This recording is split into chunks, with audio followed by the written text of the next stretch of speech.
Hello everyone. आज का हमारा टॉपिक है टू डायमेंशनल अरे। टू डायमेंशनल अरे पढ़ने से पहले आप बेसिक्स ऑफ अरे और वन डायमेंशनल अरे जरूर देखें। उसके लिंक मैं डिस्क्रिप्शन बॉक्स में शेयर कर दूंगी, ठीक है। आइए देखते हैं टू डायमेंशनल अरे होता क्या है। टू डायमेंशनल अरे में दो सबस्क्रिप्ट या इंडेक्सेस का यूज किया जाता है।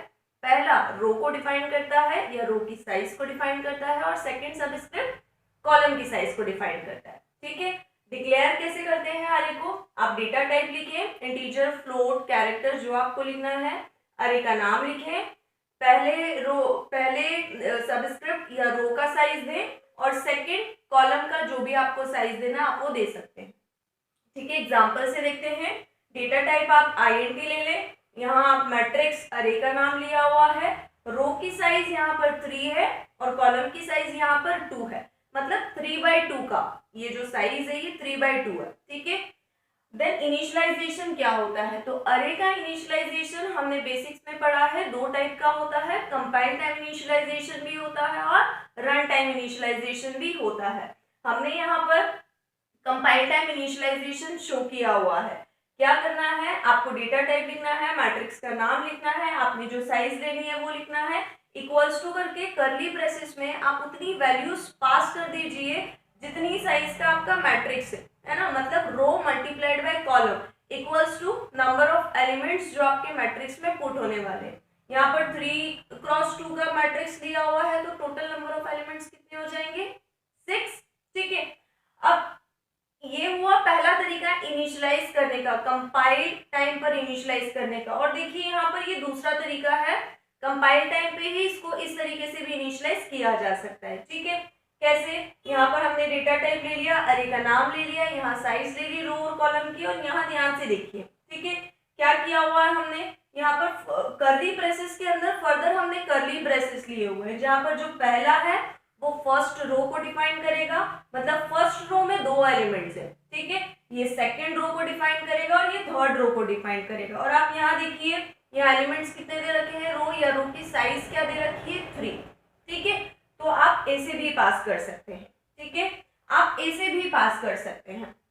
रो की अगर आप साइज नहीं लिखते हैं और आप इनिशियलाइज कर रहे हैं, तब अगर वैल्यू पास कर देते हैं तो वो नंबर ऑफ एलिमेंट्स के हिसाब से कैलकुलेट कर लेगा और उससे कोई एरर नहीं आएगी। मैंडेटरी क्या है कि आप कॉलम जरूर लिखें, कॉलम की साइज जरूर लिखें। सबस्क्रिप्ट दोनों खाली नहीं रह सकती है, इनवैलिड होगा वो। आप रो छोड़ सकते हैं और कॉलम लिखना मैंडेटरी है, ठीक है। ये होता है आपका इनिशियलाइजेशन।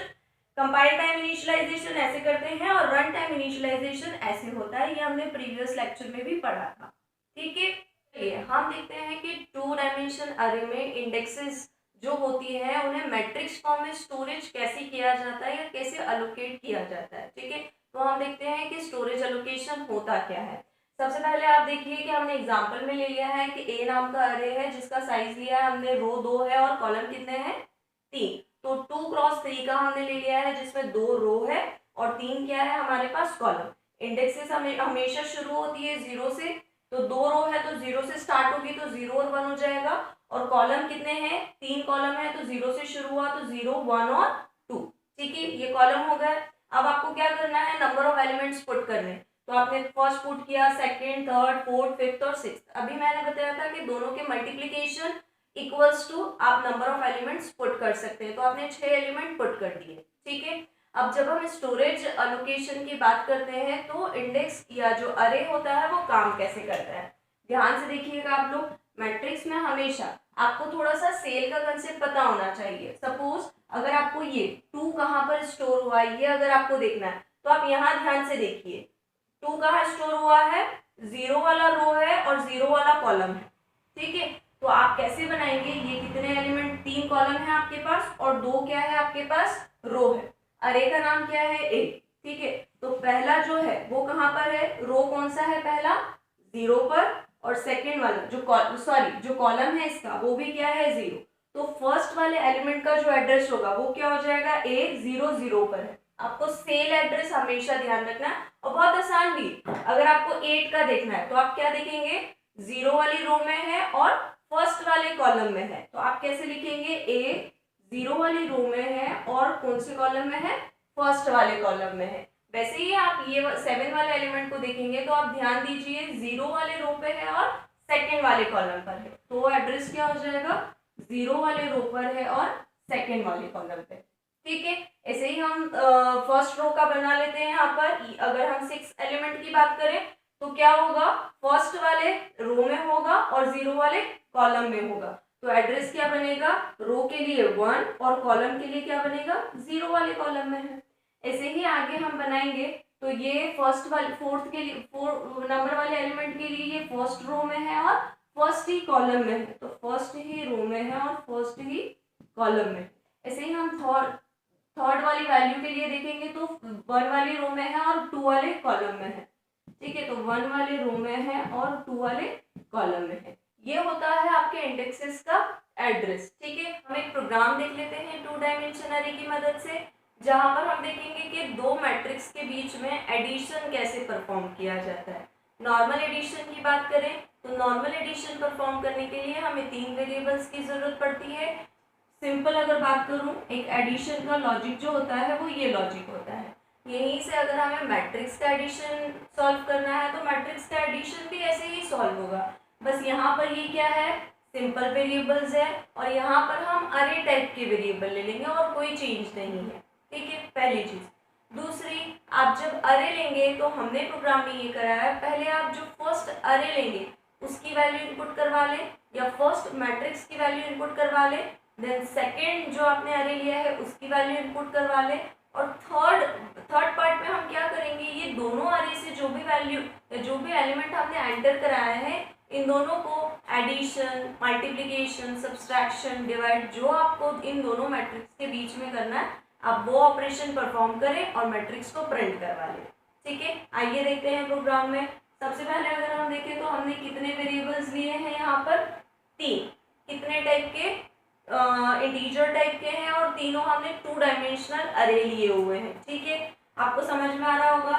ये दोनों तो क्या हो गए, वो एलिमेंट एंटर करवाने के लिए, और ये वाला जो अरे है वो हमने किस लिए लिया है, इन दोनों के एडिशन को स्टोर करवाने के लिए। ठीक है, उसके बाद आई और जे हमने 2 और एलिमेंट लिए हैं, इनकी क्या जरूरत पड़ेगी, आई जो एलिमेंट हमने लिया है वो रो का जब हम लूप चलाएंगे तो हम आई का यूज करेंगे, और जो कॉलम नंबर ऑफ कॉलम है उसके लिए हमने जे लिया है, तो जब हम कॉलम प्रिंट करवाएंगे तब हम जे वेरिएबल की मदद से करवाएंगे। ठीक है, ये भी क्लियर हो गया। अब हम यहाँ पर प्रिंट करवाना है या आउटपुट में आपको सबसे पहले ये सब चेक कर लेगा।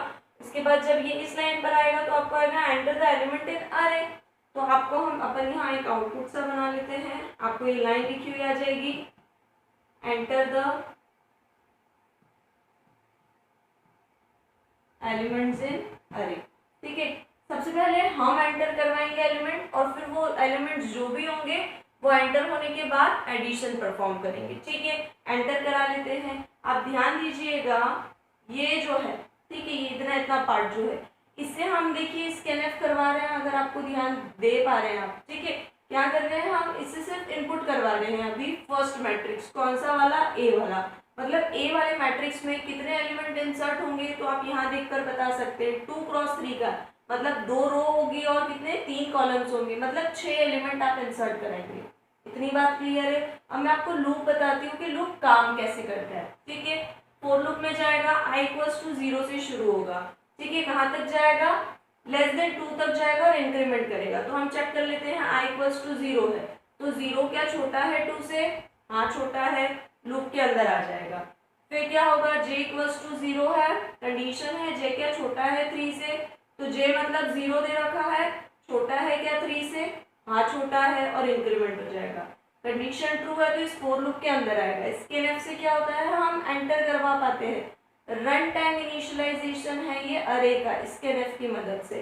तो हमने स्कैनएफ किया और क्या वैल्यू एंटर करवा ली, आई हमने क्या लिया है 0 और जे हमने क्या लिया है 0, मतलब a 0 0 पे, a 0 0 पे आपने क्या वैल्यू एंटर करा दी 1। ठीक है, आपने ये फॉर्मेट नहीं लिखा, अगर आप यहाँ ये फॉर्मेट लिखेंगे तो ये फॉर्मेट भी लिखा हुआ आ जाएगा, पर नॉर्मली आप क्या एंटर कर देंगे, एक एलिमेंट एंटर कर देंगे, दोबारा ये लूप चलेगा। अभी ये इसी लूप से बाहर नहीं आएगा जब तक ये लूप फॉल्स नहीं हो जाता है। ठीक है, दोबारा ये लूप चलेगा। अब ये लूप किसके लिए चलेगा? 1 के लिए, क्योंकि इंक्रीमेंट लगा रखा है। 1 क्या छोटा है 3 से?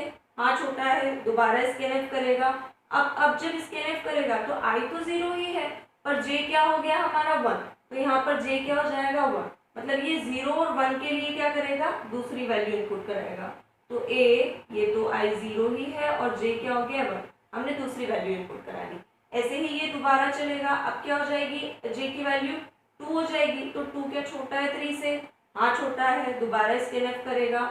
अब यहाँ j की वैल्यू क्या हो गई है 2, मतलब ये a ऑफ 0 2, इसके लिए वैल्यू जो इंसर्ट होगी वो क्या होगी 3। अब दोबारा जाएगा। अब j की वैल्यू क्या हो गई है 2 से 3, 3 क्या छोटा है 3 से? नहीं, कंडीशन फॉल्स हो गई। 3 के इक्वल होता है, छोटा नहीं होता है, तो ये कंडीशन हो गई फॉल्स और ये क्या हो जाएगा इस लूप से बाहर। जैसे ही बाहर आएगा तो यहाँ पर क्लोज है, ये ऊपर जाएगा इसके लूप के पास, दोबारा चेक करेगा। 0 के लिए चल चुका है, ध्यान से देखिए। इंक्रीमेंट होगा, इंक्रीमेंट हुआ है तो 0 से क्या हो जाएगा 1, 1 क्या छोटा है 2 से? हाँ छोटा है। दोबारा उसी लूप में आएगा, ठीक है, दोबारा इस लूप में आएगा, पर इस बार आई किस नंबर से एंटर हुआ? 1 से, ठीक है। तो आपको ध्यान रखना है क्या है 1 से एंटर हुआ। दोबारा जब ये चलेगा ये 0 से ही शुरू करेगा, j इक्वल्स टू 0 से शुरू करेगा।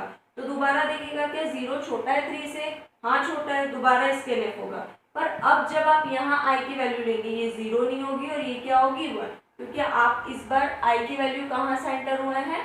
1 से। तो यहाँ 1 कॉमा और j, सबसे पहले क्या होगा 0, तो अब i की प्लेस पर क्या आ गया 1 और j की प्लेस पर क्या आ गया 0, ठीक है। मैं ये सब रफ कर देती हूँ। पहले वाला हमने एंटर करवा लिया है 0 इज लेस देन 3, तो क्या हो गया आपका a जो है, ठीक है, ये काय के लिए है 1 कॉमा 0, ठीक है। इसके लिए आपने दोबारा वैल्यू एंटर करा ली, दोबारा इसी लूप में जाएगा। अब j क्या हो गया 1, 1 क्या छोटा है 3 से? हाँ छोटा है, ठीक है। तो अब j की वैल्यू क्या हो गई है 1, 0 से 1, तो आप a 1 1 पर एंटर करवाएंगे जो वैल्यू एंटर करेंगे, ठीक है। तो इस पर आप कोई भी वैल्यू एंटर करा दीजिए। दोबारा जाएगा इसी लूप में, चेक करेगा 2 क्या छोटा है 3 से?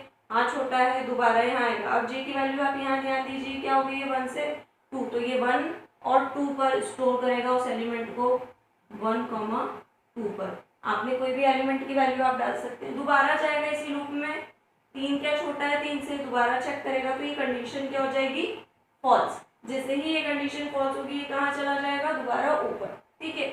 अभी हम इसको 1 के लिए चला चुके थे आई को, अब आई काय के लिए चलेगा 2 के लिए, तो 2 क्या छोटा है 2 से? कंडीशन क्या हो गई फॉल्स। अब ये इनर वाले लूप में एंटर नहीं करेगा और ये क्या कर जाएगा एग्जिट कर जाएगा, एग्जिट करके आगे चला जाएगा, ठीक है। अब ध्यान दीजिए यहाँ वाले पार्ट में हमने ए को क्या करवा लिया, ए अरे के जितने एलिमेंट थे हमने उनको इंसर्ट करवा लिया हाल फिलहाल, ठीक है। अब हम जो दूसरा लूप चला रहे हैं जो कि सेम है इसी के जैसा, पर हमने यहाँ पर क्या स्कैनएफ करवाया है बी वाले अरे की वैल्यू हम एंटर कराएंगे। लूप ठीक वैसे ही चलेगा, मैं आपको एक चला के बता देती हूँ ये वाला लूप भी, ठीक है। ये इतना चल गया, ये काय के लिए चला आपका ए के लिए, ए लिखा हुआ है मैंने, ठीक है। अब यहाँ क्या होगा आई 0 से शुरू करेगा, 0 क्या छोटा है 2 से? छोटा है। कंडीशन क्या हो गई ट्रू।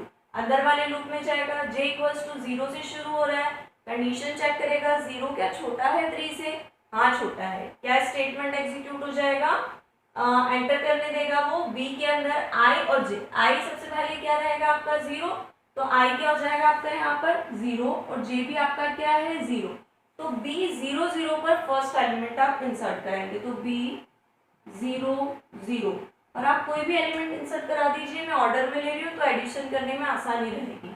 दोबारा इस लूप में जाएगा, अभी इनर वाला लूप ही एग्जीक्यूट होगा, कब तक? जब तक कि वो फॉल्स ना हो जाए। अभी 0 के लिए चला है, ठीक है, अभी 0 इज लेस देन 3 चल चुका है, ठीक है। अब दोबारा गया तो क्या हो गया 1 इज लेस देन 3 है क्या? हाँ कंडीशन ट्रू है। दोबारा ये जाएगा और अब j की वैल्यू क्या हो जाएगी 1, तो अब हम काय की वैल्यू इंसर्ट करेंगे 0 1 के अंदर, ठीक है। j की वैल्यू 1 हो गई तो हमने कोई वैल्यू इंसर्ट करा दी। ऐसे ही मैं b 0, 2 के लिए इंसर्ट कराऊंगी और वैल्यू कुछ इंसर्ट हो जाएगी। 2 का इंसर्ट करने के बाद जब मैं 3 के लिए चेक करूंगी तो 3 इज लेस देन 3 होगा क्या? नहीं, कंडीशन हो जाएगी फॉल्स, वो इस लूप से बाहर आएगा और आउटर लूप चेक करेगा। 0 के लिए चल चुका, 1 के लिए चलेगा, तो देखेंगे कि 1 क्या छोटा है 2 से? हाँ छोटा है, दोबारा लूप के अंदर आएगा और ये कितनी बार एलिमेंट इंसर्ट करवाएगा, 3 बार, एक बार 0 के लिए, एक बार 1 के लिए और एक बार 2 के लिए। तो मैं सीधे सीधे लिख देती हूँ यहाँ पर क्या, b, ठीक है। I1 के लिए 1 से एंटर हुआ था ना, तो अब यहाँ i की वैल्यू क्या हो जाएगी, 0 से 1, ठीक है। तो i क्या हो गया 1 और j क्या हो जाएगा आपका, सबसे पहले 0 के लिए चलेगा, फिर b हो जाएगा 1 और ये काय के लिए चलेगा, 1 के लिए चलेगा, फिर b 1 ही है और ये काय के लिए चलेगा, 2 के लिए चलेगा। और ऐसे ही आप एलिमेंट्स इंसर्ट कर सकते हैं, ठीक है। आप ये सारे एलिमेंट इंसर्ट कर लीजिए। इंसर्ट होने के बाद आपने 1 से तो चला लिया था इस वाले को, ठीक है। अब इसकी वैल्यू क्या हो गई है, 2, i की वैल्यू अब क्या हो गई है, 2। अब आप चेक करिए 2 क्या छोटा है 2 से, तो क्या हो गया आपकी कंडीशन, फॉल्स, तो ये क्या हो जाएगा, यहाँ से बाहर आ जाएगा, ठीक है। क्या हो गया, आप ध्यान से देखिएगा, यहाँ आपने ए जो अरे लिया था उसके एलिमेंट इंसर्ट करा लिए, बी जो अरे लिया था उसके सारे एलिमेंट इंसर्ट हो गए हैं, 2 क्रॉस 3 का लिया है, मतलब कितने एलिमेंट इंसर्ट करवा सकते हैं आप, 6 एलिमेंट, ठीक है। 6 ही ए के होंगे और 6 ही बी के होंगे, क्योंकि आपने सेम मैट्रिक्स लिया हुआ है। हमने अभी सिर्फ इनपुट करवाया है, अभी कैलकुलेशन नहीं करवाया है। अब हम कैलकुलेशन करवाएंगे, ठीक है। आप आ जाइए दोबारा, सेम लूप लिया है हमने, यहाँ स्टेटमेंट अलग, यहाँ लॉजिक भी पुट करना आपको कि अब आप ये दोनों मैट्रिक्स में क्या करवाना चाहते हैं, तो एडिशन कराना चाहते हैं तो आप प्लस सिंबल लगा दीजिएगा, और यहाँ क्या करवा लेंगे, प्रिंट करवा लेंगे। तो आइए देखते हैं ध्यान से। सबसे पहले ये 0 के लिए चलेगा, कंडीशन चेक करेगा, 0 क्या छोटा है 2 से, अंदर आ जाएगा क्योंकि कंडीशन ट्रू होगी, j इक्वल्स टू 0, दोबारा कंडीशन चेक करेगा, 0 j क्या छोटा है 3 से, तो j की वैल्यू 0 है, 0 छोटा है 3 से, तो ये क्या करेगा, ये लॉजिक देखेगा, इस लॉजिक को कैलकुलेट करेगा, a की वैल्यू 0 0 पे और b की वैल्यू 0 0 पे, जो भी होगी उन दोनों को क्या कर देगा, ऐड कर देगा और उसको काय में स्टोर कर देगा, c में, ठीक है। और क्या करेगा, ये कैलकुलेशन करने के बाद प्रिंट एफ करके आपने वो c प्रिंट करवा लिया है, c वाला जो अरे है वो प्रिंट करा लिया है। तो सबसे पहले ये इन दोनों को ऐड करेगा, तो आपको रिजल्ट क्या मिलेगा, c 0 0 पे आपको क्या मिलेगा, 2, क्यों, क्योंकि 1 + 1 क्या हो जाएगा, 2, ठीक है। ऐसे ही दोबारा, और ये नेक्स्ट लाइन दे दिया आपने, ठीक है। तो ये होने के बाद आपका नेक्स्ट लाइन हो जाएगा, ठीक है। दोबारा ऊपर लूप में जाएगा, अभी इनर लूप ही चलेगा, ये लूप कब तक चलेगा, जब तक फॉल्स नहीं हो जाता, जैसा हमने प्रीवियस सारे चलाया। अब दोबारा काय के लिए जाएगा, 1 के लिए जाएगा, 0 के लिए हमने चला लिया, 1 के लिए जाएगा, 1 क्या छोटा है 3 से, हाँ छोटा है, दोबारा जाएगा। अब क्या होगा, ये 0 और 1 के लिए, 0 और 1 के लिए इन दोनों की वैल्यू प्लस होगी और इसमें स्टोर हो जाएगी। तो आप क्या करेंगे, c 0 और 1 पर क्या वैल्यू स्टोर हो जाएगी, ये देखिए, a 0 1 b 0 1, 2 + 2 कितना हो जाएगा, 4, ठीक है। तो c में क्या स्टोर हो गया, 4। ऐसे ही ये दोबारा चलेगा, काय के लिए, 2 के लिए, 2 क्या छोटा है 3 से, हाँ छोटा है, कंडीशन ट्रू है, क्या होगा, इन दोनों की वैल्यू ऐड होगी और इसमें स्टोर हो जाएगी। यहाँ देखिए 0, 2 0, 2, ठीक है। तो c 0 2 पर कोई वैल्यू जो स्टोर होगी वो क्या होगी, 3 + 3, 3 + 3 मतलब क्या स्टोर हो जाएगी, 6 स्टोर हो जाएगी, ठीक है। ऐसे ही दोबारा चलेगा ये, तो 3 > 3, 3 क्या छोटा है 3 से, तो कंडीशन क्या हो गई अब आपकी, फॉल्स हो गई, ये क्या होगा, लूप से बाहर आ जाएगा। अब 0 के लिए हम एग्जीक्यूट कर चुके हैं, 1 के लिए चलेगा, तो 1 क्या छोटा है 2 से, ट्रू है कंडीशन, दोबारा ये एग्जीक्यूट होगा, ये दोबारा कितनी बार एग्जीक्यूट होगा, 3 बार चलेगा, एक बार 0 के लिए, एक बार 1 के लिए और एक बार 2 के लिए, ठीक है। तो अब क्या होगा, c 1, 0, ठीक है, के लिए आएगा। तो आप देखिए 1, 0 की क्या वैल्यूज है, 4 और 4 कितना हो जाएगा, 8। ऐसे ही ये काय के लिए चलेगा, 1, 1 के लिए, ये देखिए a की वैल्यू 1, 1, b की वैल्यू 1, 1, 5 और 5 क्या हो जाएगा, 10। ऐसे ही 1, 2 के लिए चलेगा, वैल्यू आपने एलिमेंट पास किया 6 और 6 क्या मिल जाएगा आपको, 12, ठीक है। तो ये लूप ने 3 बार वैल्यू प्रिंट कर दी, दोबारा आउटर लूप में जाएगा। अब ये 1 से क्या हो गया, 2 क्या छोटा है 2 से, कंडीशन क्या हो जाएगी, फॉल्स, और ये आउटर लूप, ये देखिए आप, ये वाला इसका इनर लूप है, ये वाला इसका आउटर लूप है, ठीक है। तो ये क्या करेगा, आउटर लूप में आएगा और प्रोग्राम से क्या होगा, ये मेन का क्लोजिंग है और मेन से क्या हो जाएगा, बाहर आ जाएगा। ठीक है, बहुत ही इजी प्रोग्राम है, आपको ध्यान रखना है ये प्रोग्राम कई तरीके से बनाया जा सकता है। ठीक है, पर आप सिंपली ध्यान रखिए, एक बार एक अरे को प्रिंट करा लीजिए या अरे के एलिमेंट्स को प्रिंट करा लीजिए, दूसरी बार दूसरे अरे के एलिमेंट्स को प्रिंट करा लीजिए, और थर्ड जो हमने नेस्टिंग लूप की है वहां पर क्या किया है, इन दोनों एलिमेंट से जो हमें वैल्यूज या इन दोनों अरे से जो हमें वैल्यूज मिली है उनको हमने ऐड करा लिया है एक थर्ड अरे में। ठीक है, बहुत ही सिंपल है, आप प्रैक्टिस करिए। आपको कोई भी डाउट है आप कमेंट सेक्शन में पूछ सकते हैं। अगर आपको ये लेक्चर अच्छा लगा हो तो प्लीज़ इसे लाइक और सब्सक्राइब ज़रूर करिए। Thank you.